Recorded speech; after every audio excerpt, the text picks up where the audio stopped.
Minister of Tourism and Culture, Malaysia, and the chairman of the 17th meeting of ASEAN Tourism Ministers in conjunction with the ASEAN Tourism Forum 2014, His Excellencies, Ministers of Tourism of ASEAN, His Excellencies, Head of Delegations of China, Japan and Republic of Korea, the Director for Finance, Industry and Infrastructure, ASEAN Secretariat, esteemed members of the international and local media, distinguished delegates, ladies and gentlemen. A very good afternoon, selamat datang, and a warm welcome. Your kind presence and gracious presence at today's press conference on the 17th meeting of ASEAN Tourism Ministers and the 13th meeting of ASEAN Plus 3 China, Japan and Republic of Korea Tourism Ministers is indeed much appreciated. Recognizing the significant role played by ASEAN member states and the ASEAN Plus 3 in their journey to further develop tourism in the region, the meeting has adopted a joint media statement in continuing to work together to accelerate the growth of tourism for the mutual benefit of all. May I now call upon Honorable Dato Seri Muhammad Nazri Abdul Aziz to deliver the joint media statement. Thank you,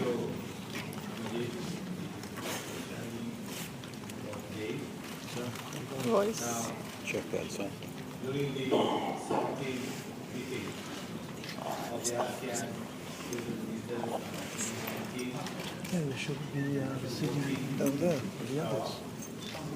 in conjunction with the ASEAN Tourism Forum 2014, or the ATF 2014, we are pleased to confirm that ASEAN continues to remain Microphone. as an attractive destination Microphone.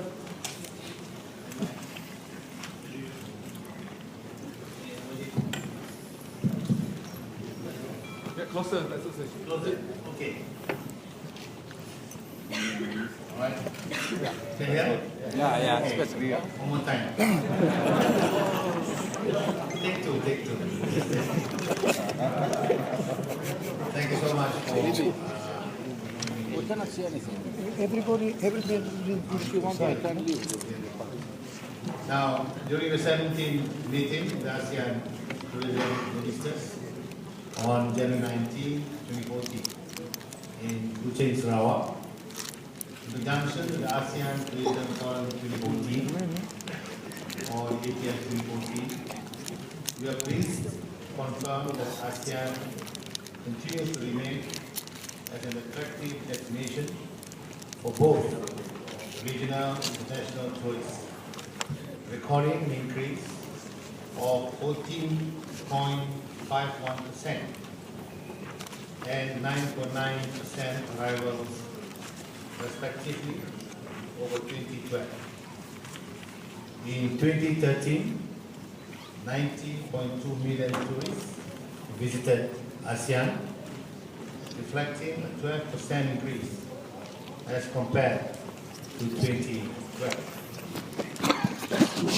We welcome the good progress today in implementing the ASEAN Tourism Strategic Plan, the ATSP 2011-2015. And I'm pleased to announce that 75% of the measures for 2013 have been duly completed. We will continue to monitor the completion of the remaining measures to support timely realization of the ASEAN Economic Community by 2015. The ministers commended the progress made in facilitating the free flow of services and skilled labor within ASEAN through the implementation of the ASEAN Mutual Recognition Agreement, the MRA, on tourism professionals. The completion of 144 toolboxes for hotel divisions and the ASEAN Tourism Qualifications Equivalent Matrix will serve as key references for the tourism industry and training institutions in delivering the program under the mutual recognition arrangement on tourism professionals. In moving forward, we welcome the new training projects and activities undertaken in 2014, including the development of the ASEAN Tourism Professional Registration System, the toolbox development for travel agencies and tour operators, training of ASEAN master trainers and master assessors for front office, food and beverage services, and the pilot project for housekeeping under the MRA. The ministers adopted the terms of reference for the establishment of a regional secretariat to facilitate the implementation of the MRA for tourism professionals in Indonesia in 2015.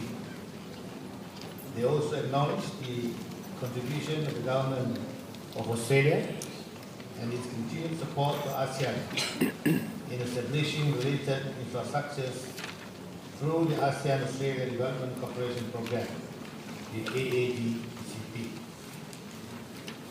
We also welcome the progress made in developing comprehensive tourism standards for green hotel, homestay, spa services, public toilets, clean tourist cities, and community-based tourism, and the certification process to enhance the quality of human resources, services, and facilities in the region.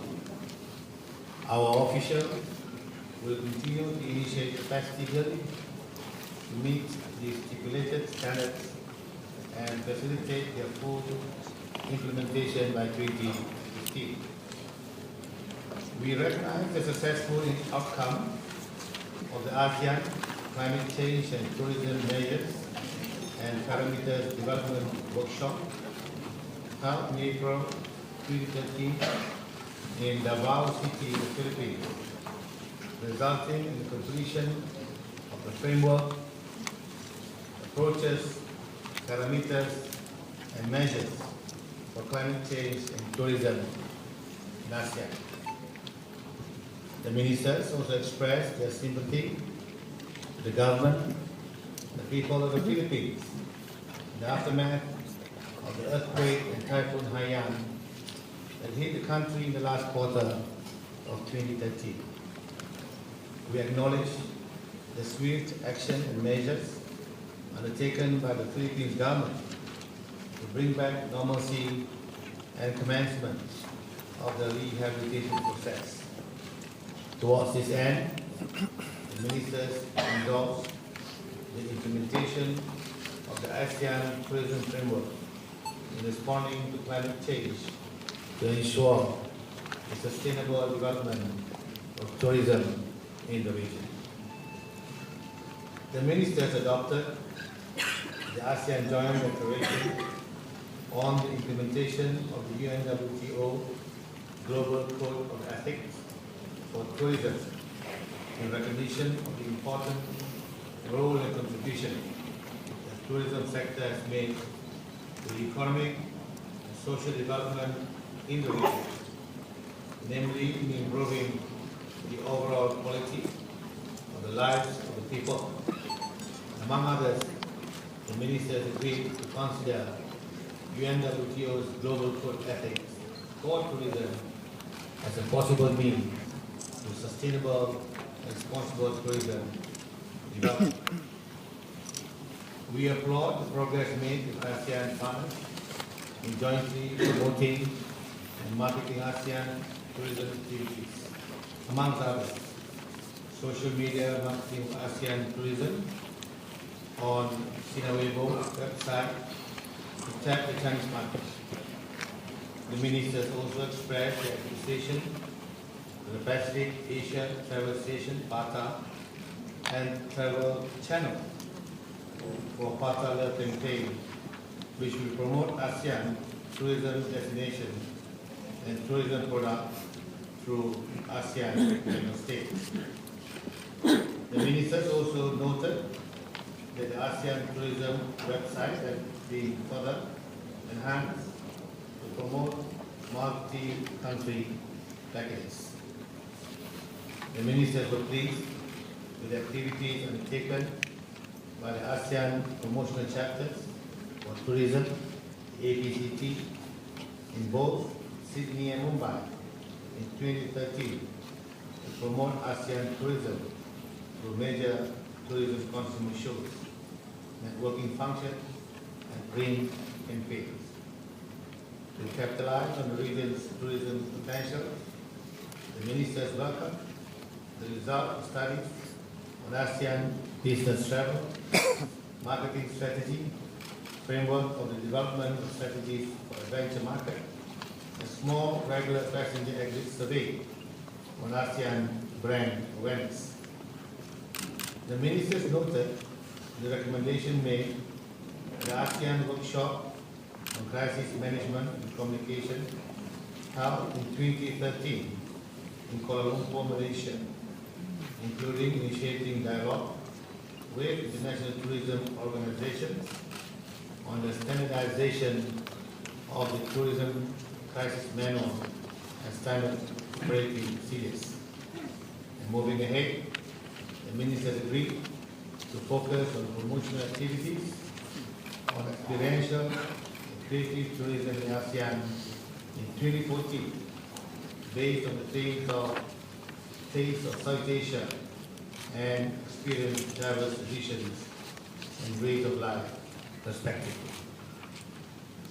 The ministers expressed their appreciation to Malaysia for the support in completing the publication of the Magical Gardens of ASEAN, to promote ASEAN parks and gardens, and take note of the progress made in developing the ASEAN Eco-Tourism Strategic Plan, to serve as an effective tool in promoting sustainable economic development through the conservation of nature-based tourism in the region.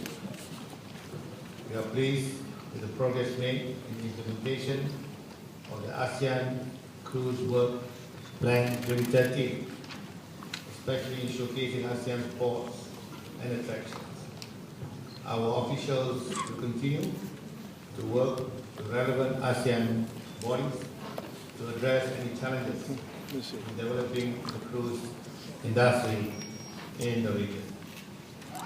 We appreciate UNWTO's technical assistance to promote river-based tourism in ASEAN, including the identification of river-based tourism corridors, circuits, and clusters.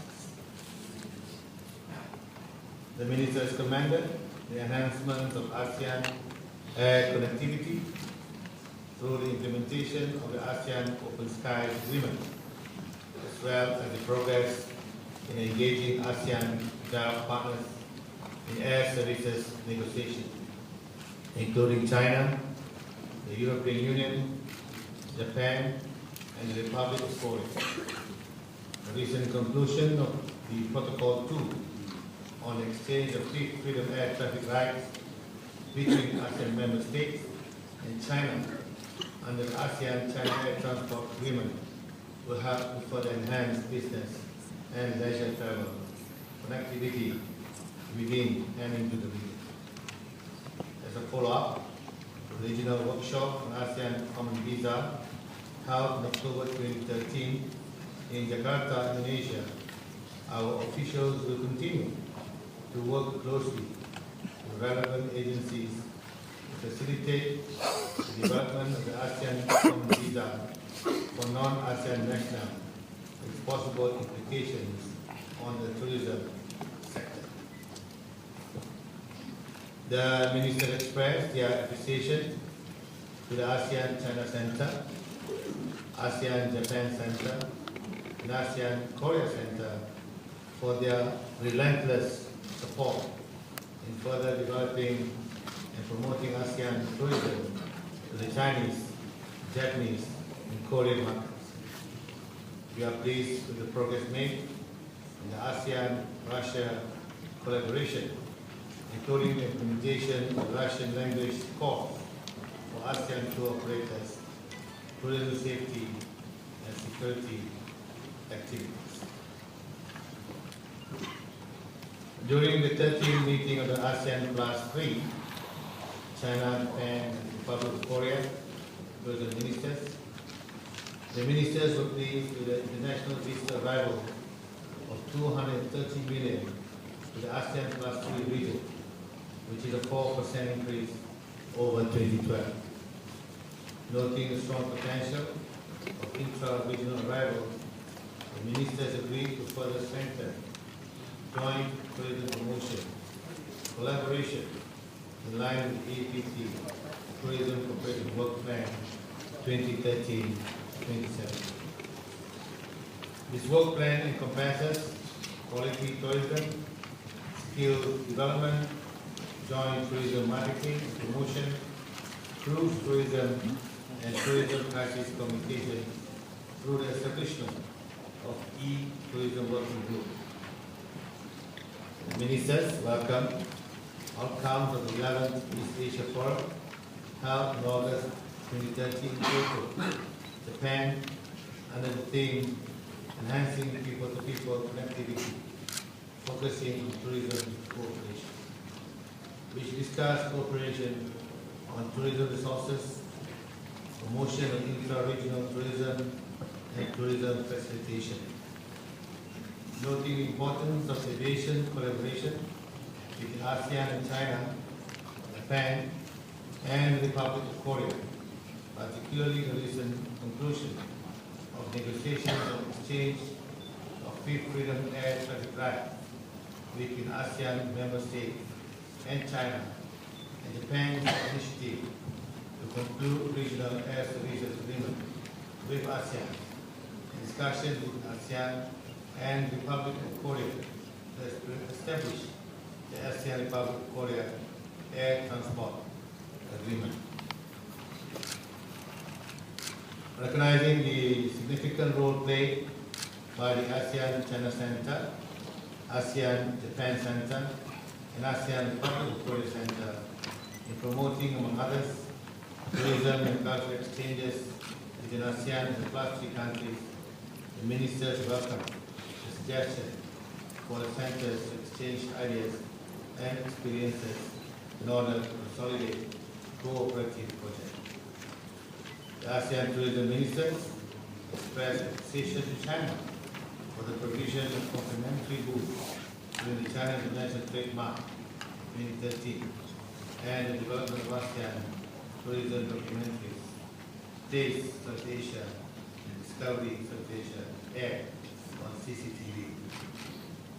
The ASEAN tourism ministers extended their appreciation to Japan for the support in the implementation of various ASEAN-Japan tourism projects and activities in 2013 for human resources development and promotion of travel in the ASEAN region through the ASEAN-Japan Center, including the ASEAN Local Culinary in the ASEAN Festival 2013 in Yokohama, Japan, and ASEAN PR activities.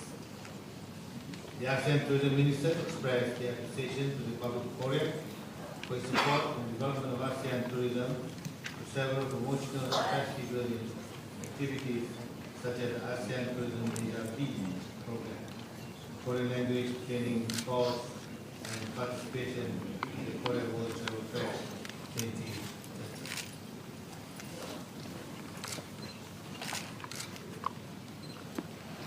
The ASEAN Tourism Forum, ATF 2014, theme ASEAN Advancing Tourism Together, successfully garnered the participation of 462 international buyers and 879 sellers with 353 exhibitors as well as 35 hosted events. Minister of Knowledge, Partnership, CNN, National, and CNBC. Official sponsors, ATF we are pleased to announce that ATF 2015 will be convened in Naypyidaw, Myanmar in January 2015 with the theme ASEAN Tourism for Peace, Prosperity and Partnership. The Philippines have confirmed that they will be the host nation for ATF 2015. The ministers expressed their sincere appreciation to the government and people of Malaysia, a very warm welcome and gracious hospitality extended to all delegates and the excellent arrangements made for the meeting. Thank you.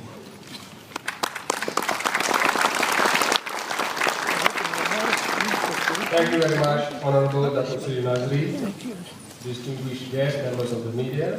Now is the question and answer session. Esteemed members of the media, I seek your cooperation to kindly identify yourself and the media you represent when asking questions. The floor is now yours. Let's go. Looks true.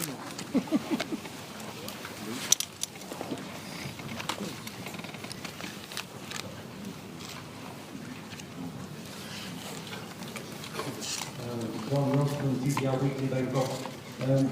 I noticed that you're talking about enhancing connectivity.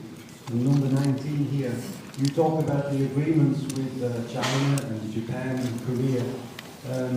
My question would be, what are you doing about connectivity between secondary destinations within ASEAN? Because the traveling time between tourist destinations is considerable. For example, from Chiang Mai to Kuching, it's 8 hours by the time you arrive. Could I have an answer on that?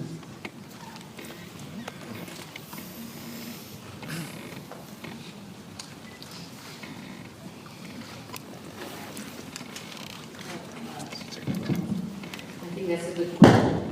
It's a good question. It's something we talked about in our meetings.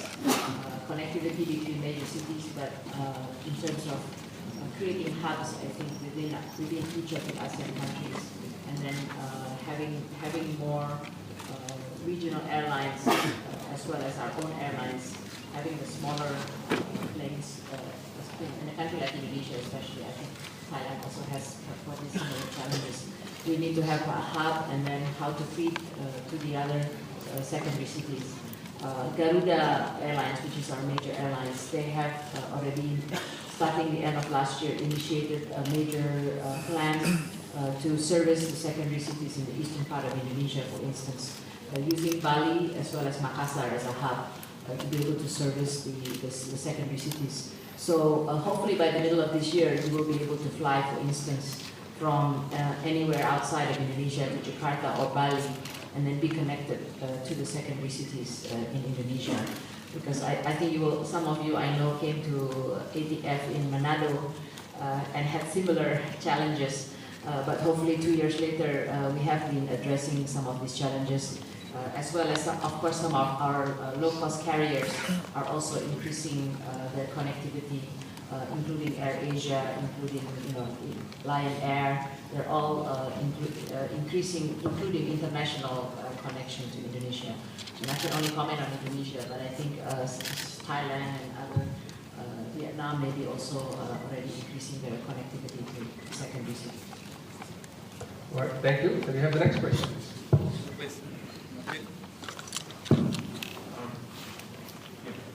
Thank you, Chairman. My name is Elka from Sombat. Can you hear me, sir? No. Can you hear me? Right. Yeah, okay. My name is Mokbul from Travel Impact Newswire in Bangkok. I have two questions. One is on the code of ethics. I read through the code and the statement that is there with it. I really couldn't figure out what was the objective of this code. What exactly are you planning to do with it? And some of the wider ramifications of, there is a suggestion that by adopting a code of ethics, there is something unethical about the industry, that you actually need to adopt a code to make it ethical. I really couldn't figure out what it all means and why you need this. Perhaps you'd like to explain that. Secondly, I noticed that there's a whole new move towards standards across the board, many sectors. Clearly, this is going to take you into a whole new area of enforcement of these standards. And given the fact that many countries have serious problems enforcing common rules and regulations in their own countries, how do you actually see these standards being enforced at an ASEAN level?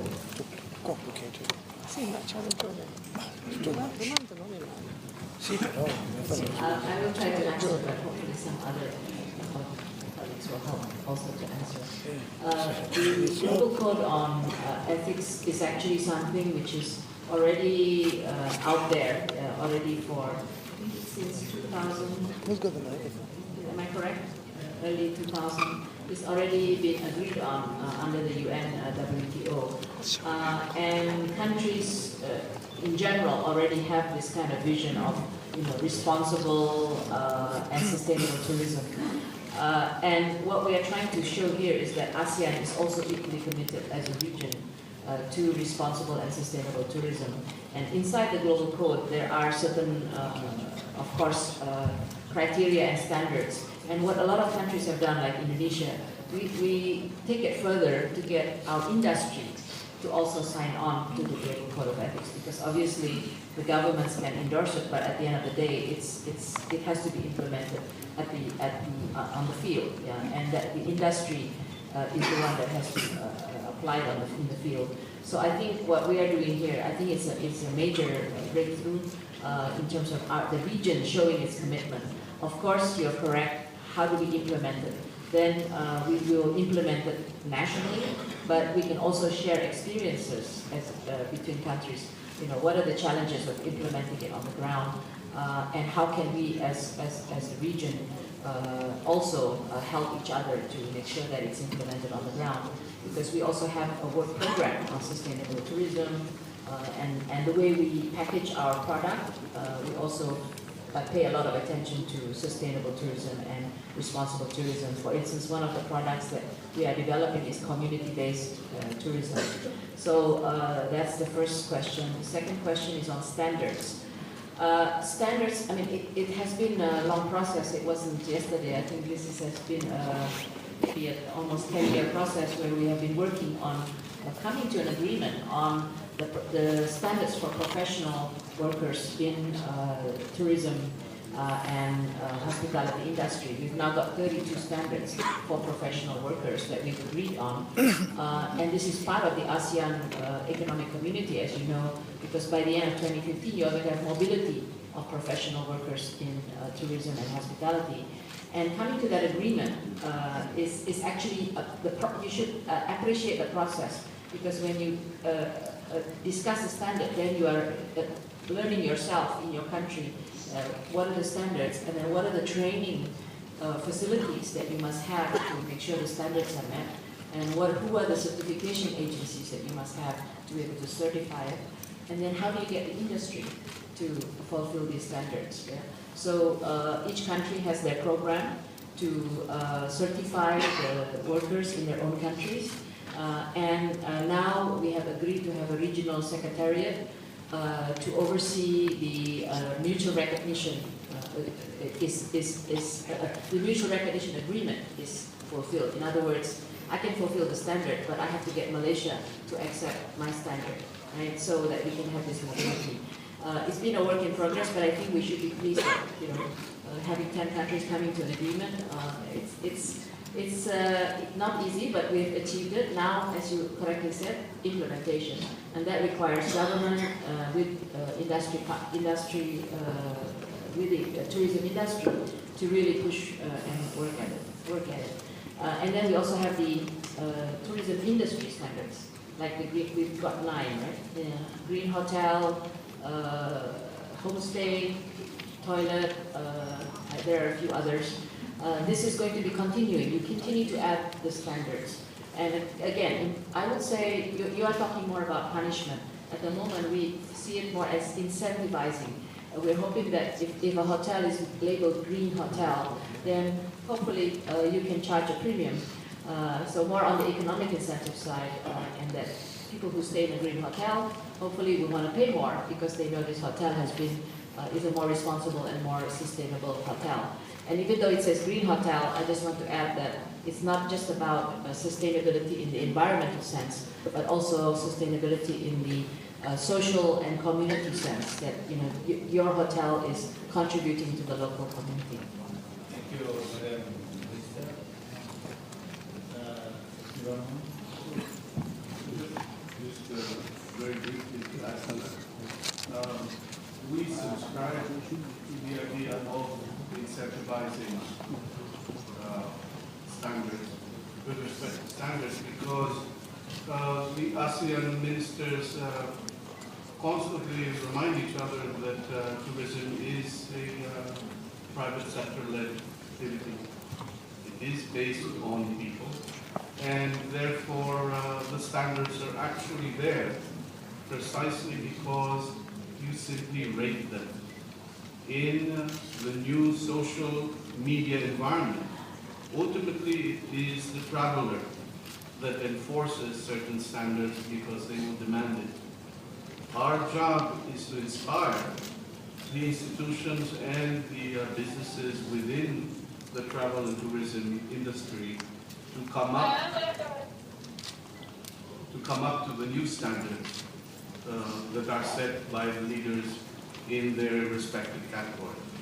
Thank you. All right, maybe one final question from there, please.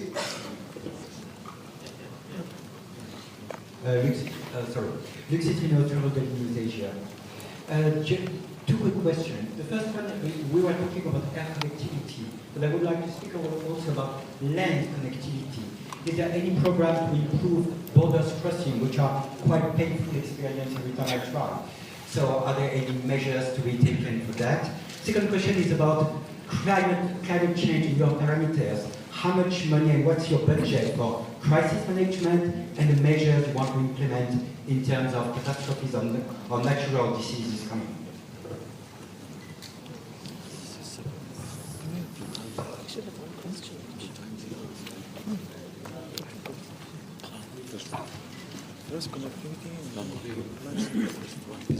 Thank you very much, Mr. Chairman.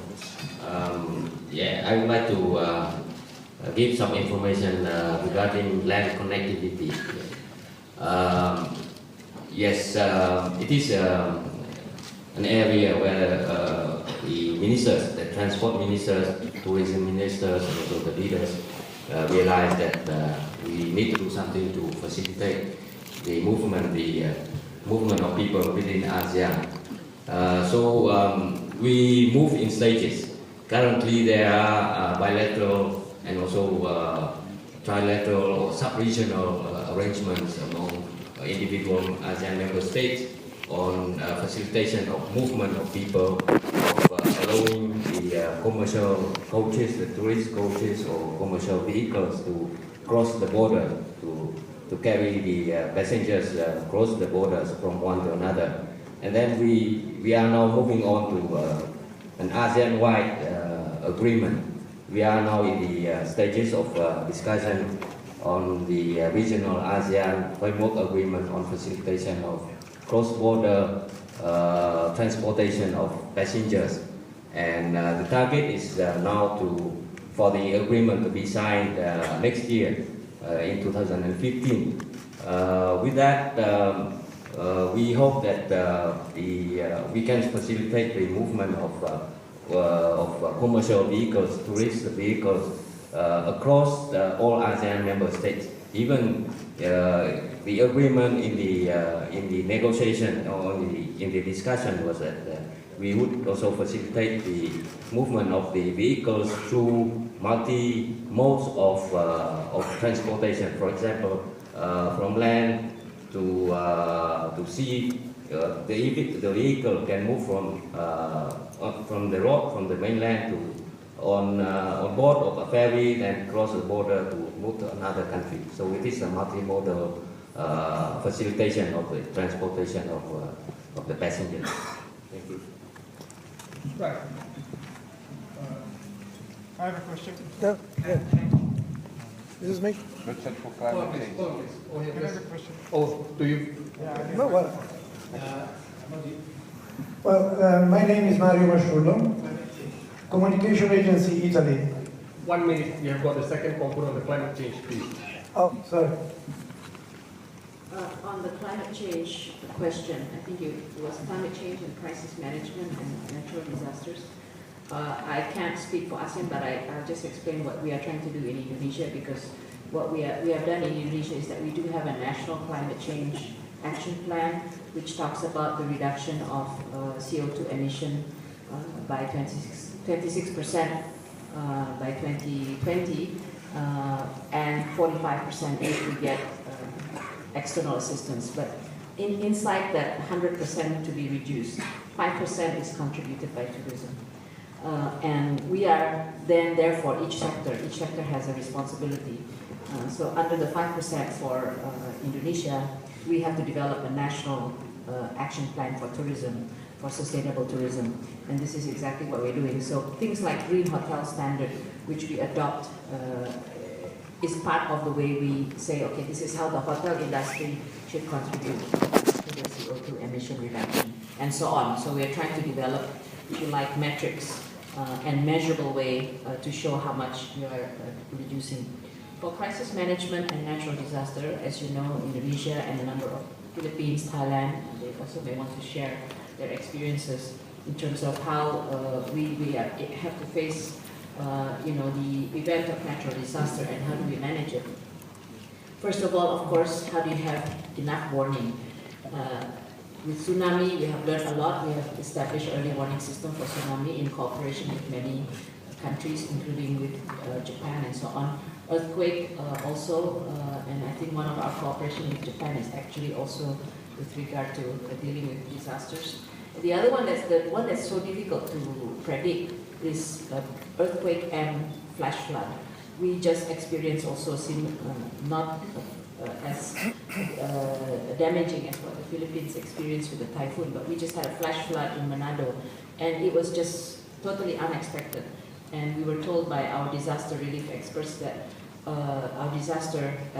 that you can only get at most 20 minutes warning for that kind of flash flood, where you have really can be very disastrous. And so it's very difficult to evacuate in time. So I think that's the early warning part. Then when it happens, how do you manage it, especially from a tourism perspective? Obviously, transparency of information, updated information on a regular basis, explaining that when you have a natural disaster in any part of your country, it's only affecting that part of your country. So an earthquake in Jogja will not affect Bali, for instance, and that Bali is safe, etc., etc. So the way we are able to explain, I think Philippines and Thailand may also want to share their experience. And then finally, I would say that after you have a natural disaster, you have to do a lot of reconstruction. And in the reconstruction, it's actually an opportunity to rebuild back in a sustainable way. And with the mindset that you want to prevent future disasters, just like the way we experienced with Aceh. A lot of the houses were right on the shoreline, right? So they were really wiped out. So now you make a rule that they have to be 50 meters or 100 meters from the beachfront, etc., etc. So, and then we reconstructed Pangandaran in West Java after the tsunami in not the 2004 tsunami, but the 2007 mini tsunami. We totally destroyed one area of West Java, which is a popular beach resort. Then we were able to, with UNWTO technical assistance, we rebuilt back Pangandaran in a more sustainable way. So I would just like to share that. Okay.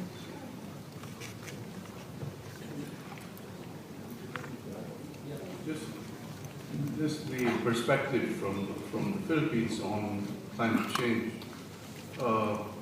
By the best calculations, the Philippines accounts for 0.02% of the carbon emissions in the world. And yet, our perspective is the perspective of one of the early witnesses of what could come.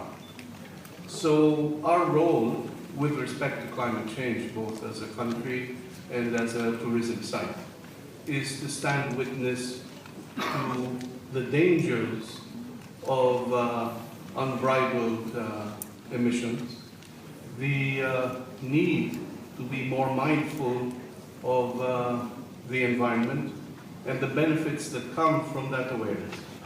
In Tacloban, where there was almost total destruction from what meteorologists referred to as a storm surge, which turned out to be just another technical term for what was really a tsunami, accompanied by a powerful typhoon. It is now forbidden to build back closer than 40 meters from the shore. And we hope to be, as in other places, a kind of measuring stick or observatory for the way we shall go about, shall we say, treating the earth. Fortunately for the Philippines, we've got 7,107 islands, and if you don't like one, you can always swim to the next one. However, islands, as everyone in the environmental business know, are far, far more vulnerable than large pieces of land. An environmental disaster in the middle of an island ruins the entire island. So we are now, if you will, if you ask Philippine tourism and the Philippine Republic at what stage we are in terms of climate change awareness, we are where we hope the rest of the world will be, at a stage described as painfully aware. And we think that's a very important place to start. Thank you. All right. And after that, only one final question, sir. Yes. Hold on, sir. Hold on. Wait. Can I have the map? Okay, it's all yours. I don't know why. No question, why you want. Thank you very much. I would like to get some figures on perspective. Dr. Sri, I would like to ask your good self, and this is one from the Borneo Corps. Last year, 2013, there were 19.2 million tourists arrived in Asian countries. And Take for a the coming microphone years, to ask question. I like that. how many tourists are expected to arrive or coming with Unbelievable. Asian countries? In fact, to Malaysia. Unbelievable. We get that perspective. Thank you very much. Was And it- how much would the revenue will generate on this arrival?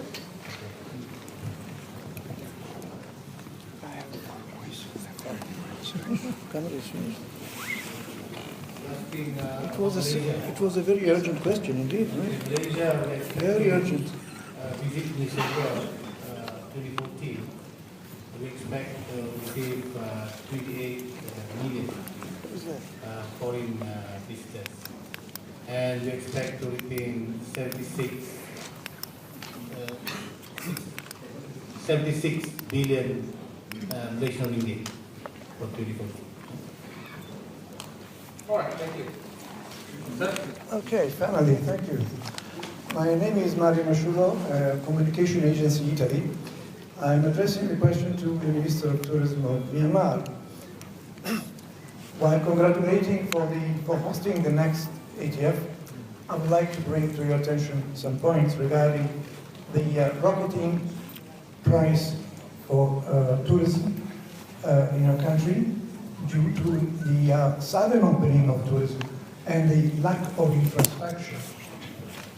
I would like to know if you have any plan to control first the price while improving the infrastructure. Thank you. Thank you.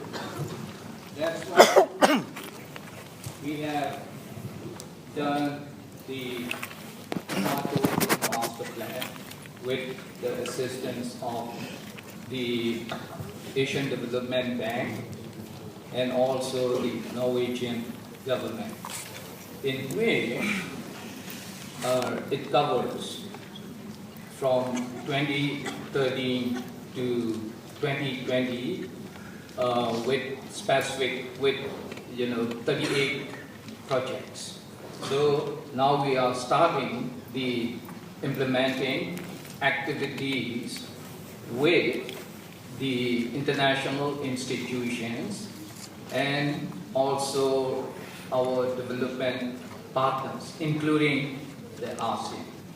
So this year we have received, this year 2013, we received about 2.04 million.